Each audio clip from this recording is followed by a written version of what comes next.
Bonjour, ici Marie-Ève Lamonde et voici l'info CMA TV en bref. Face à la disparition du Publisac en février, la Ville de Montmagny a lancé un appel aux citoyens afin de répondre à un court sondage en ligne pour aider la Ville à déterminer l'avenir du journal municipal et assurer que cette publication réponde toujours à leurs besoins.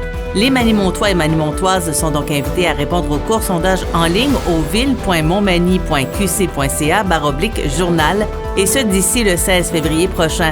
Le sondage est aussi disponible en version papier dans l'édition de février du Journal municipal, la dernière distribuée par Publisac ce 30 janvier, ou au comptoir d'accueil de l'Hôtel de Ville et de la bibliothèque.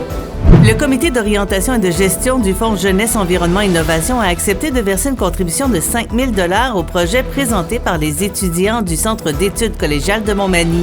Le projet consiste à diminuer l'utilisation de la vaisselle jetable lors des services au café Le Culte et lors des repas offerts aux étudiants.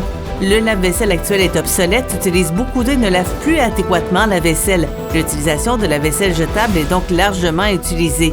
Le projet vise à corriger cette situation et il a été recommandé par le comité environnemental averti dont le mandat est de trouver des solutions pour améliorer le processus d'écologisation. C'est dans le cadre du Gala Reconnaissance 2024 de la Chambre de commerce Kamouraska-Lillet que le député de Côte-du-Sud, Mathieu Rivet, a choisi de remettre la médaille de l'Assemblée nationale à Mme Marie-Claude Deschênes, directrice générale du Cégep de la Pocatière et des centres d'études collégiales de Montmagny et du Témiscouata, afin de souligner son engagement et son travail au sein de cette institution phare dans la région et au Québec. Comme le précise Gabriel Hudon, président de la CCKL, le moment a été fort en émotion.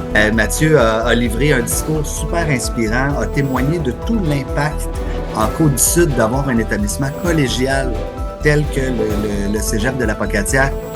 Et au sport, Tommy Groslo est décédé quelques semaines après avoir vu son chandail numéro 87 hissé parmi les immortels à l'aréna de Montmagny.